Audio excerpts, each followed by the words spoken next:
Imagine for a moment that you find yourself in late 1960s California. It's a time marked by counterculture, the hippie ideals of free love, peace, and a rejection of conventional structures.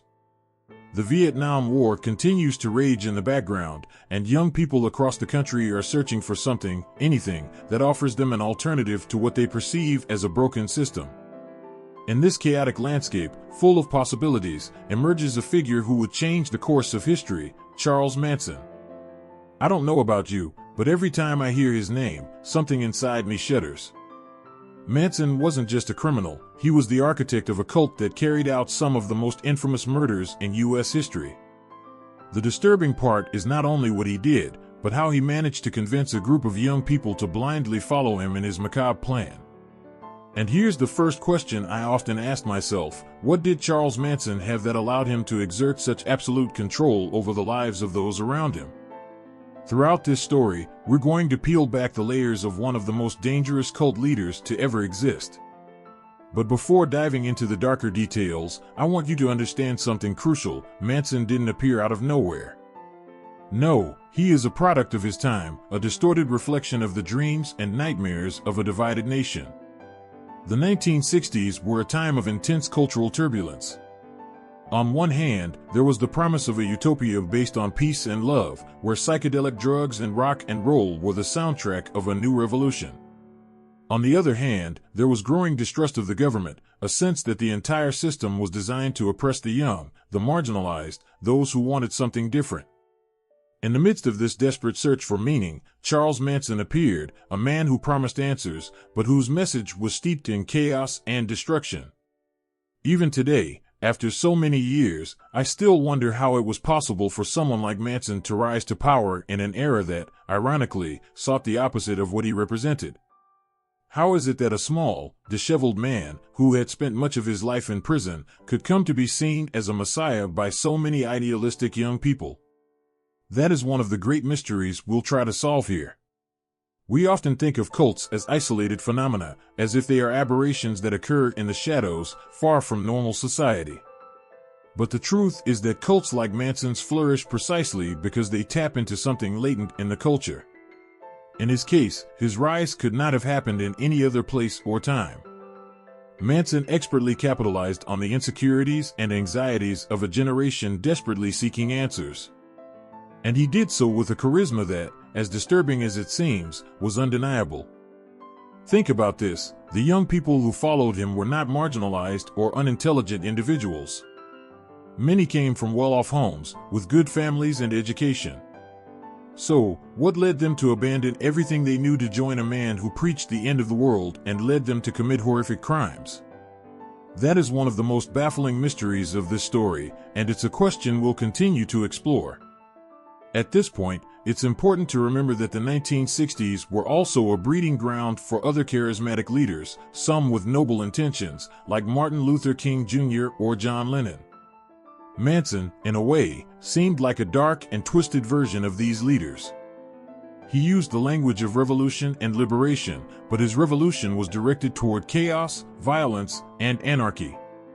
And the most terrifying thing of all is that many of his followers sincerely believed they were doing something transcendent, something that would change the world. If you put yourself in their shoes, you can start to see how a figure like Manson could be seductive in a time when everything seemed to be at stake. He offered community, purpose, a cause, at a time when so many felt lost. But what initially presented as a search for freedom soon transformed into a nightmare controlled by the will of one man. And here comes the big question: what made Manson finally decide to cross the line into extreme violence? For a long time, his followers simply saw him as a sort of spiritual guru. But at some point, something changed. Manson's rhetoric, which had always been unsettling, started to become darker, more obsessed with the idea of an impending race war that only he and his followers could survive. It's at this point that the story of Charles Manson takes an even darker turn. The music of the Beatles, particularly the White Album, played a crucial role in his distorted vision of the future. Manson interpreted songs like Helter, Skelter as a sign of the imminent apocalypse and convinced his followers that they were the chosen ones to start that war. All of this sounds incredibly strange, right? And yet, for the members of the Manson family, these ideas were their reality. I invite you to join me on this journey through the darkest corners of Charles Manson's mind. We're going to uncover the secrets of how he managed to manipulate his followers and how such a twisted ideology could lead to a wave of murders that left an indelible mark on U.S. history. But before moving forward, I want you to ask yourself a question: how vulnerable are you to the promises of a charismatic leader? Because in the end, the story of Manson is not just the story of one man, but the story of how any of us could fall under the spell of the right words, spoken at the right time. The early years of Charles Manson. I've always found it fascinating, though unsettling, how a person's environment can shape them. It's as if, throughout life, every experience leaves a mark, a footprint that, when combined with others, ultimately defines who we are. In the case of Charles Manson, his childhood and youth were key to understanding what he would later become. As we delve into his early years, it becomes clear that what we're witnessing is not just the formation of a person but the emergence of someone who, through a strange combination of circumstances, was destined to become something terrifying. Manson was born on November 12, 1934, in Cincinnati, Ohio, during the Great Depression, a period of economic hardship and desperation for many families. And in Charles's case, the deprivation wasn't only material.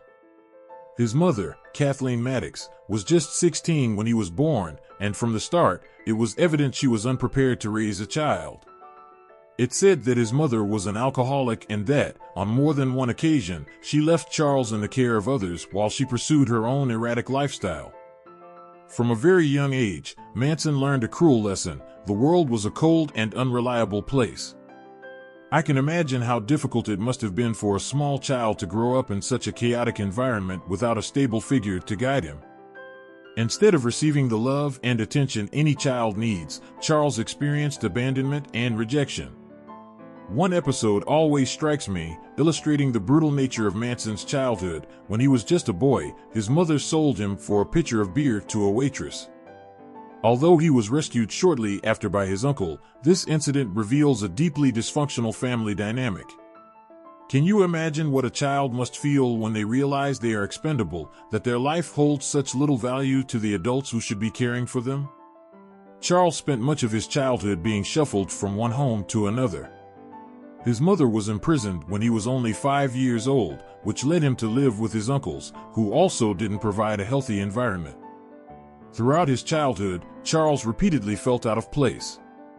This lack of stability contributed to him developing a distrustful and manipulative personality from a young age. It's as if, unable to trust anyone, Charles decided that the only way to survive was to manipulate those around him, making them believe whatever he wanted. As Charles grew older, clearer signs of his inclination toward crime began to emerge. At 13, he was sent to a reform school after committing his first robbery. There, instead of receiving help or rehabilitation, Charles was subjected to physical and psychological abuse. How could anyone, especially such a vulnerable teenager, emerge from an experience like that without being profoundly affected? In fact, it was in these reform schools where Manson began to develop a skill that would define him later in life: manipulation. Instead of openly rebelling against his abusers, Manson learned how to play with others' expectations. He knew when to show submission, when to fake repentance, and when to exploit others' weaknesses. Most importantly, he began to understand how to read people, how to find their insecurities and desires, and exploit them to his advantage. This was his first encounter with the power he could wield over others, a power he would later perfect with his family. Sometimes, I wonder if Manson was aware of what he was becoming during those early years. Did he know he was walking a dark path, or was he simply acting out of a need for survival? The fact is that, as he passed from one institution to another, his ability to manipulate people became more sophisticated. Even the psychologists who evaluated him during those years noted that Charles had a remarkable, albeit twisted, intelligence. He knew how to win over others' sympathy, how to present himself as a victim when necessary, or as a figure of authority when the opportunity arose. But despite his intelligence and manipulative abilities, Manson never managed to escape the cycle of violence and criminality into which he had been born. During his adolescence and early adulthood, he spent more time inside correctional institutions than outside of them. He became a habitual offender, a man who knew no other way of life than crime. However, within those prisons, Manson not only honed his manipulation skills, but also became interested in something that would change his life: music. It's fascinating to think about how music played a crucial role in Manson's life, not only as an escape, but as a tool he would later use to attract his followers. In prison, he learned to play the guitar and began dreaming of a musical career. And while he never achieved the success he so desperately desired, it was at this point that music became more than a passion for him. To Manson, song lyrics became hidden messages, prophecies of what was to come. Especially the songs of the Beatles, which he would later interpret as signals of the apocalypse. Thinking about how a troubled young man, with a history of minor crimes, ended up becoming the leader of one of the most dangerous cults in America is chilling. But if we look at his early years, his childhood marked by abandonment, the abuse in reform schools, and his lack of a clear purpose in life, we begin to see how the man who would later capture the attention of an entire nation was formed. Those early years not only shaped his character, but also gave him the tools he would need to become a master manipulator. And here arises a question that has haunted me since I began researching Manson. If his life had been different, if he had received the support and guidance he needed, would he have followed the same path? It's hard to say with certainty, but what we do know is that Charles Manson emerged from his youth as a man with a terrifying ability to manipulate the minds of those around him. And that, more than anything else, is what would make him one of the most notorious criminals in American history. The story of the Manson family. As I delve deeper into the story of Charles Manson, I realized that his life was a combination of unfortunate circumstances, innate charisma, and an obsession with control. But perhaps the most intriguing aspect is how he went from being a petty criminal to leading an entire community of young people who worshipped him almost like a god. And I'm not just referring to any group, but what he called his family. When I think about how Manson managed to convince so many idealistic and vulnerable young people to follow him, it's impossible not to feel baffled, yet at the same time fascinated. How did a man with so little material power manage to exert such absolute control over these people's lives? To understand the creation of the Manson family, we have to go back to the late 1960s, when the counterculture movement was at its peak. The ideals of peace and love, the search for a more authentic life outside the capitalist system, and the growing distrust of the government created the perfect environment for someone like Manson to flourish. Manson was released from prison in 1967, just in time for the Summer of Love, when young people from all over the country flocked to San Francisco to be part of this countercultural movement. And there was Charles, freshly released, looking for a new purpose. It's incredible to think about the irony of the situation. While the world saw hippies as a promise of peace and harmony, Manson saw an opportunity. To him, the counterculture represented more than just a youthful rebellion, it was fertile ground to plant his ideas. Manson knew that many of these young people were looking for a guide, someone to tell them what to do and where to go. And he was more than willing to step into that role. One of the most curious things about Manson is that, despite his disheveled appearance and criminal past, he had undeniable charisma. Maybe it was his ability to read people, to identify their fears and desires. Perhaps it was his talent for manipulating words, mixing fragments of philosophy, religion, and pop culture into a speech that, though incoherent to many, sounded convincing to those desperate to find a purpose. That's how he began to attract his first followers. One of the most intriguing aspects of the creation of the Manson family is how Manson managed to build a sense of community among people who otherwise had nothing in common. Most of his followers were young, many of them women, who had left their homes in search of a freer life.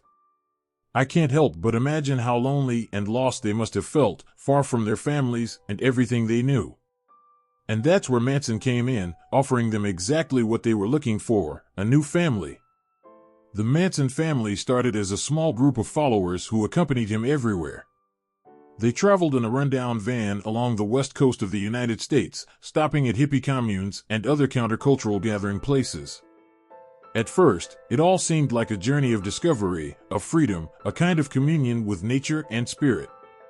But what his followers didn't realize was that, little by little, Manson was weaving a web of control around them.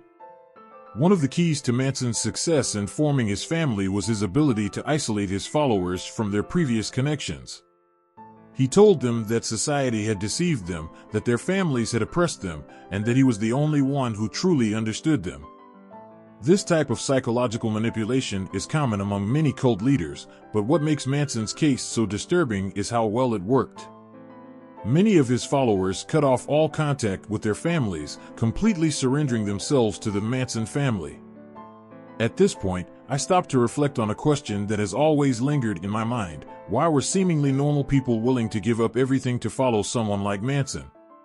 And I think the answer has a lot to do with the context of the time.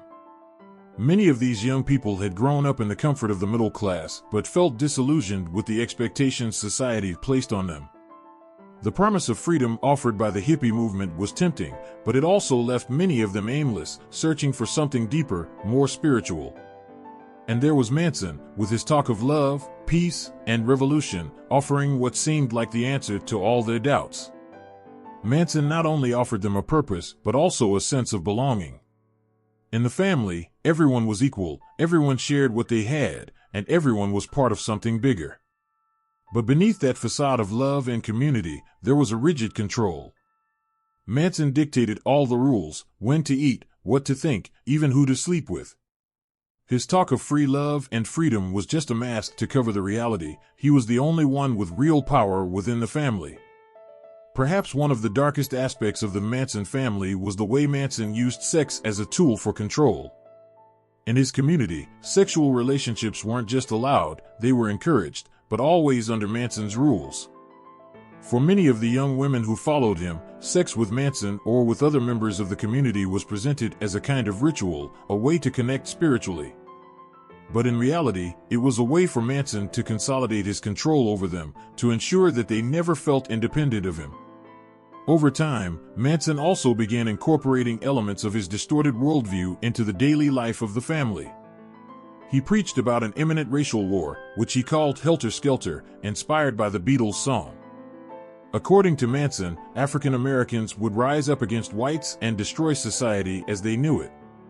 But here's where his rhetoric became even stranger. Manson claimed that the members of the family would be the only ones to survive this war, and they would emerge as the leaders of a new world. This is the point where the Manson family began to take a truly sinister turn. Manson was no longer just preaching about love and freedom, now he was talking about revenge, chaos, and destruction. His followers, already completely under his control, didn't just accept these ideas, they embraced them with fervor. The isolation in which they lived, along with the frequent use of drugs like LSD, made their minds even more susceptible to Manson's manipulations.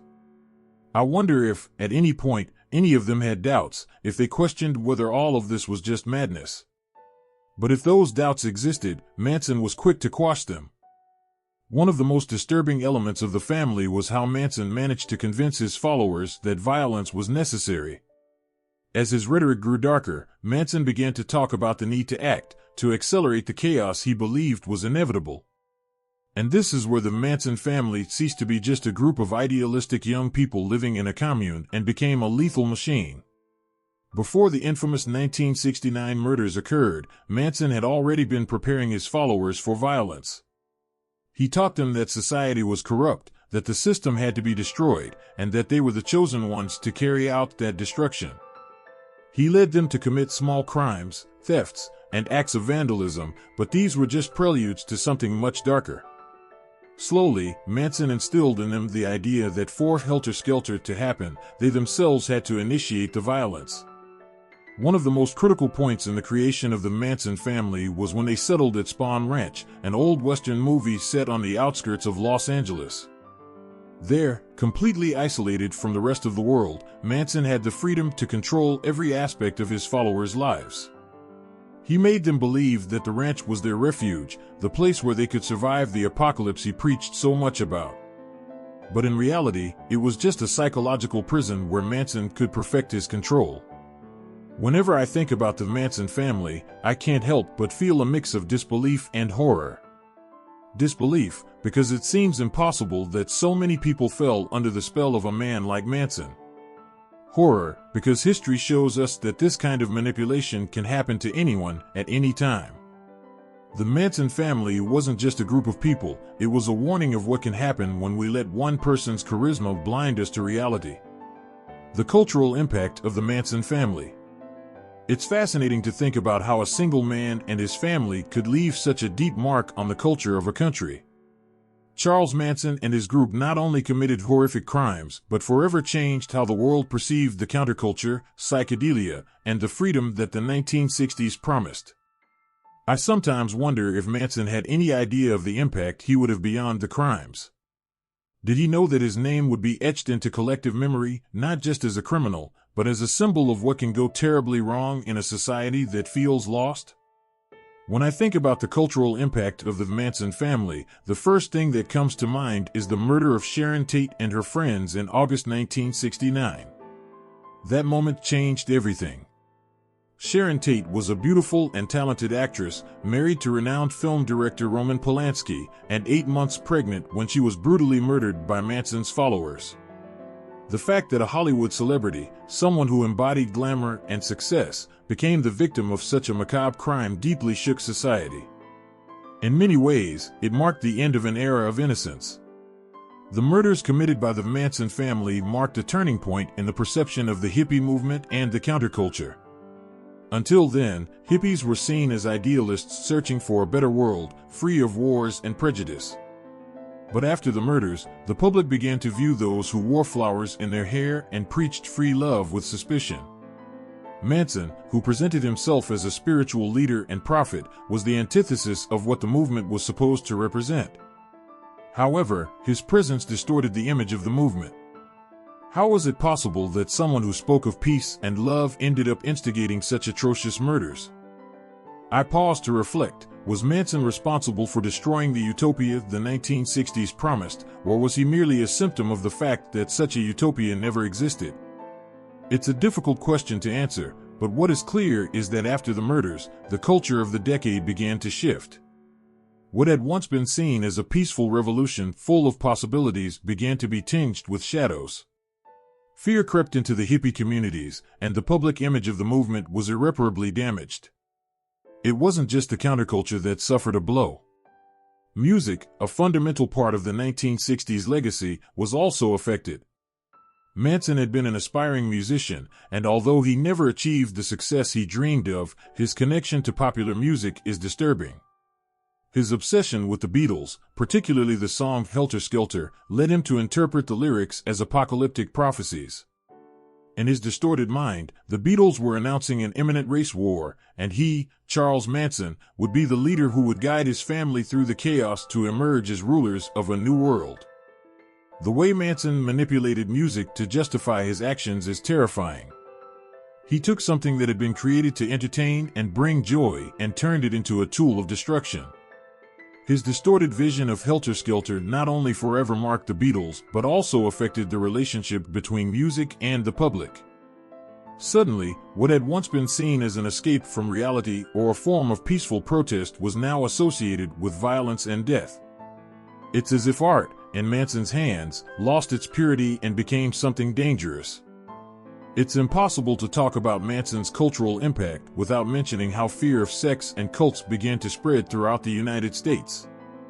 Before the Manson family, most people didn't have a clear understanding of what a cult was. But after the crimes, it became clear that there was something deeply disturbing about one person's ability to completely control and manipulate a group of individuals. Manson didn't just lead his family, they were completely under his command, obeying his every order, even when those orders involved killing. Fear of cults became a recurring theme in popular culture. Movies, books, and TV shows began to explore the figure of the charismatic leader who, through their power of persuasion, could lead ordinary people to commit atrocious acts. Manson's image, with his unkempt beard and piercing eyes, became the archetype of the cult leader, a symbol of absolute evil disguised as spirituality. I find it interesting how the media played a crucial role in amplifying the myth of Manson. As the trials unfolded, media coverage focused not only on the facts of the crimes, but also on Manson's personality. He was presented almost as a mythical figure, a living demon who had managed to seduce young people through his charisma and madness. The headlines, the photographs, the interviews, all contributed to making Manson something more than a criminal. He became a cultural icon, albeit a macabre one. What's most unsettling is how Manson, in a way, reveled in his notoriety. During his trial, he made theatrical gestures, carved a cross into his forehead, which he later turned into a swastika, and made comments that only reinforced the image of a man detached from reality. It's as if he understood that, for better or worse, he had achieved a kind of cultural immortality. And in a sense, he was right. Decades after his death, his name remains synonymous with manipulation, violence, and madness. But what does this say about us as a society? Why are we still fascinated by figures like Manson? I think part of it is because his story represents our deepest fears, the fear of losing control, the fear of being manipulated, the fear that evil may hide behind a facade of goodness. The Manson family shows us how vulnerable we can be to the influence of others and how even the purest ideals can be corrupted. Manson's cultural impact has also extended to the realms of cinema and literature. Films like Helter, Skelter, and documentaries about the Manson family continue to attract audiences eager to understand what led these young people to commit such brutal acts. The story of Manson is not just a tale of crime, it's a story about human nature, about how our minds can be shaped and controlled under the right circumstances. One of the more recent examples of Manson's impact on popular culture is Quentin Tarantino's Once Upon a Time in Hollywood. In this film, Tarantino reimagines the events of 1969, creating an alternate ending where Manson's followers fail to murder Sharon Tate. Though a fictionalized version of the facts, the film reflects the profound trauma the Manson family murders left on Hollywood and American society. Through his lens, we see how Manson's shadow continues to loom over our collective imagination, decades after the crimes occurred. Ultimately, the story of Charles Manson is a warning. It's a reminder that evil can arise in the most unexpected places, that charisma can be a dangerous tool in the wrong hands, and that the search for meaning and purpose can lead us down dark paths. The cultural impact of the Manson family goes beyond the murders. It's a reflection of our own fears, our vulnerabilities, and our fascination with the forbidden. The night of the crime, the Tate-LaBianca murders. I remember the chill that ran down my spine the first time I read about the murders of Sharon Tate and the LaBianca family. It wasn't just the gruesome details, but the idea that something so brutal could happen in a place as seemingly safe and full of life as Beverly Hills. When I closed my eyes, I could imagine the scene, the serenity of the night, the clear summer sky, and how, within hours, that calm was replaced by chaos, blood, and terror. It was the final hours of August 8, 1969. In a house located on Cielo Drive, one of Los Angeles' most luxurious mansions, Sharon Tate, a 26-year-old actress, was at home with three close friends: Jay Sebring, a famous hairstylist; Abigail Folger, heiress to the Folger coffee fortune; and her partner, Wojciech Frykowski. Sharon was 8 months pregnant, only weeks away from giving birth. None of them could have imagined what was about to happen. The night seemed normal, peaceful. A group of friends gathered to spend time together, laughing and enjoying each other's company. Meanwhile, at a ranch on the outskirts of Los Angeles, Charles Manson had given an order that would forever change the lives of those people. Manson himself was not present during the murders that night, but his influence was felt in every stab wound and every drop of blood spilled. He sent some of his most loyal followers, Tex Watson, Susan Atkins, Patricia Krenwinkel, and Linda Kasabian. He ordered them to go to the house on Cielo Drive and completely destroy everyone there. The exact words he used still send chills down my spine. That night, something terrible had awakened in the minds of the members of the Manson family. They weren't just followers of a charismatic man, they had become instruments of his will, ready to carry out what he believed to be an apocalyptic mission. Fear, hatred, and blind obedience had turned them into something darker, something they couldn't fully understand, but were willing to follow without question. When Tex, Susan, Patricia, and Linda arrived at Cielo Drive, the night air seemed still, as if the city was holding its breath before the storm. They climbed the hill leading to the house, and Tex cut the power lines, plunging the property into complete darkness. An 18-year-old, Stephen Parent, had just visited the property's caretaker and was leaving in his car when Tex approached him. Without a word, Tex shot him 4 times. Stephen Parent never knew what hit him, becoming the first victim of the night. Inside the house, everything seemed calm. Sharon, Jay, Abigail, and Wojciech had no idea what was happening outside. The Manson group entered the house, and a spiral of violence erupted that's difficult to comprehend. Tex and the girls showed no mercy. Sharon, in her vulnerable state, begged for her baby's life, offering herself as a hostage if they let her live long enough to give birth. But her pleas fell on deaf ears. The rage of Manson's followers knew no bounds. The chaos that ensued in that house is something that, even today, is beyond understanding. The victims were stabbed repeatedly, in a frenzy of violence so irrational that even the killers themselves seemed not to grasp what they were doing. The images of that night are still too shocking. Jay Sebring, gunned down trying to protect Sharon, Abigail, who attempted to flee but was caught and stabbed multiple times in the garden, Wojciech, fighting for his life while being brutally beaten and stabbed. And Sharon, murdered while carrying new life inside her. I often wonder what was going through the minds of Manson's followers as they committed these acts. Did they truly believe in the madness of Helter Skelter, that apocalyptic race war Manson preached? Or were they simply so engulfed by their leader's control that they had lost all sense of reality? What's clear is that something dark had taken hold of them, a force that made them capable of carrying out the most inhuman orders.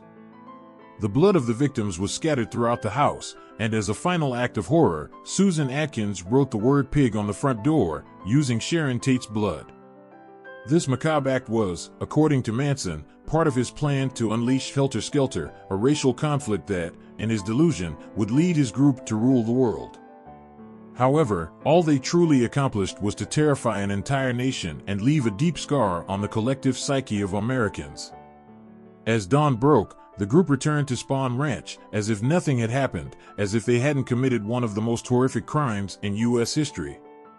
But the horror of that night was not over. The next day, Manson was not satisfied. He ordered his followers to repeat the same level of brutality, this time at the home of Leno and Rosemary LaBianca, a couple living in Los Feliz, miles away from Cielo Drive. Leno LaBianca was a successful businessman, owner of a supermarket chain, and his wife, Rosemary, a cheerful and hardworking woman. That night, Manson decided to accompany his followers, though he didn't participate directly in the murders. Once again, Tex Watson, Patricia Krenwinkel, and Leslie Van Houten entered the house, under Manson's orders. Leno was tied up and gagged as Tex repeatedly stabbed him. Rosemary was also brutally murdered, stabbed by Patricia and Leslie. The details of the LaBianca murders are as horrific as those at Cielo Drive. The words "rise and death to pigs" were written on the walls with the victim's blood, and in Leno LaBianca's abdomen, Tex carved the word war. All of it was part of Manson's demented plan to sow chaos and ignite Helter Skelter. Manson believed these crimes would spark a race war, but all they truly ignited was a deep, lasting fear in society. As the bodies of Leno and Rosemary were discovered the next day, along with the shock of the Sharon Tate murders, terror spread like wildfire across the country. No one felt safe. People began to question if they could trust their neighbors, strangers, or even their friends.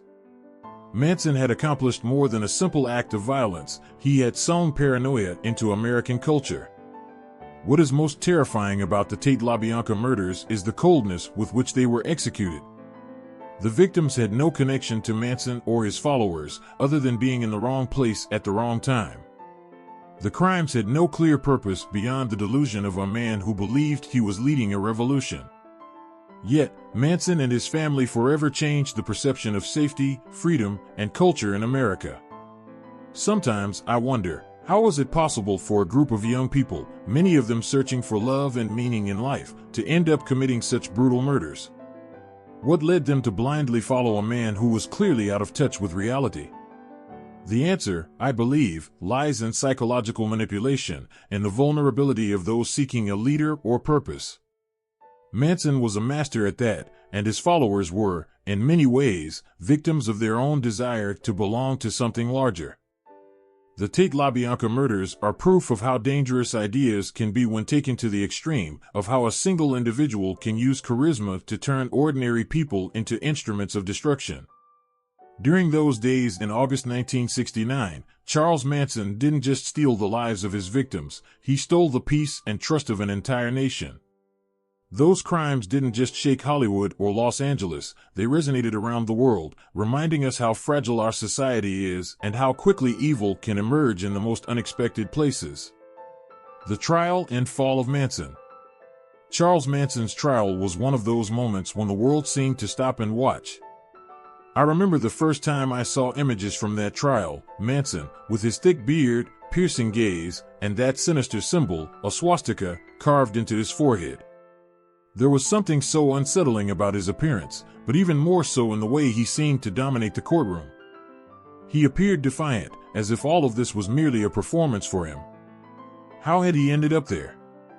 And more importantly, how did he manage to get his followers to revere him so deeply that they would commit horrific murders in his name? On July 24, 1970, Manson and several members of his family stood trial. It was a media spectacle like few others before it. Journalists from around the world were there to cover every detail, and each new day revealed something more disturbing than the last. The press couldn't look away from the fascinating mix of chaos, madness, and violence that Manson represented. How could one not feel a mixture of revulsion and curiosity when observing what seemed like an ordinary man turned leader of a deadly cult? In his arrogance, Manson chose to represent himself in court. He didn't trust lawyers or the judicial system, believing he could manipulate the process just as he had manipulated his followers. But it became clear that while Manson could control vulnerable people under his influence, he didn't have the same power over the court system. Despite his efforts to divert attention with theatrical gestures and erratic behavior, the trial moved forward. What struck me most about the trial was how Manson and his followers showed no signs of remorse. In fact, they seemed to relish the attention they were getting. The members of the Manson family showed up to court displaying a blind loyalty toward him.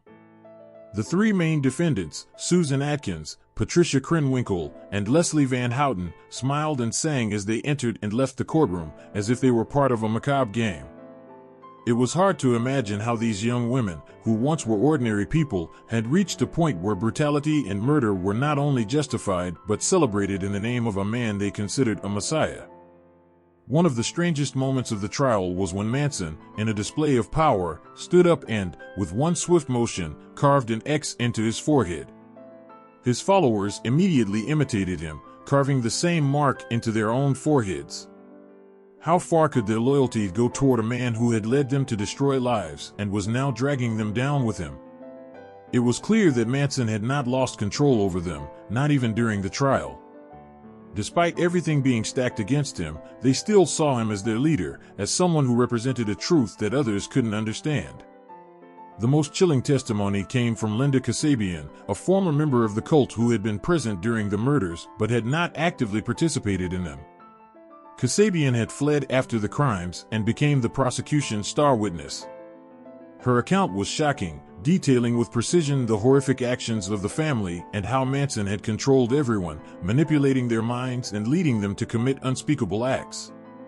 Kasabian, although not directly involved in the killings, carried the guilt and trauma of having witnessed those atrocities. How had someone so young and seemingly innocent become part of something so dark? That question lingered in my mind throughout her testimony. Prosecutor Vincent Bugliosi was relentless. In his closing argument, he described how Manson had orchestrated the crimes as part of his delusional vision of Helter Skelter, a race war he believed should be initiated through these murders. Although Manson's plan was absurd, Bugliosi made it clear that, despite his madness, Manson was fully responsible for the crimes. He didn't need to wield the knife, his influence was powerful enough to condemn him. Finally, after months of trial, the jury reached a verdict. Charles Manson was found guilty of first-degree murder for the Tate-LaBianca killings, along with several of his followers. When I heard that Manson had been sentenced to death, I felt a mix of relief and bewilderment. Would that truly end his influence? But the story wouldn't end there. In 1972, the California Supreme Court abolished the death penalty, and Manson's sentence was commuted to life in prison. He would spend the rest of his life behind bars, though his shadow would continue to loom over American culture. What struck me most about the trial wasn't just the fall of Charles Manson, but what it revealed about the power of ideas and the influence one person can have over others. Manson wasn't a genius, nor even a charismatic leader in the traditional sense. He was a manipulator who had taken advantage of a moment of vulnerability in the culture of the 1960s, a time when many young people were searching for something, anything, that gave them meaning.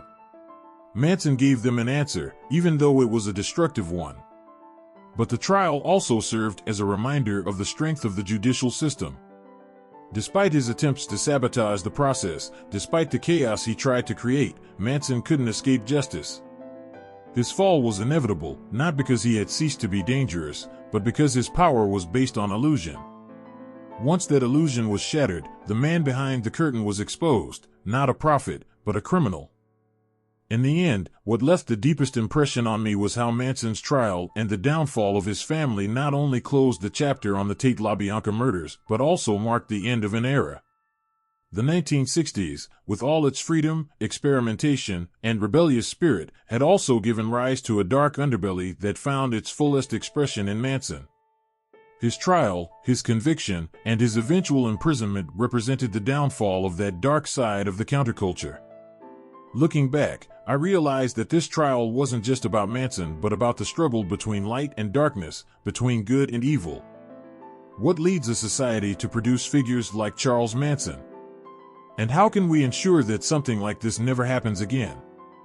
Though Manson is no longer among us, the questions his story raises remain alive today, challenging us to look beyond charismatic figures and question the ideas we follow.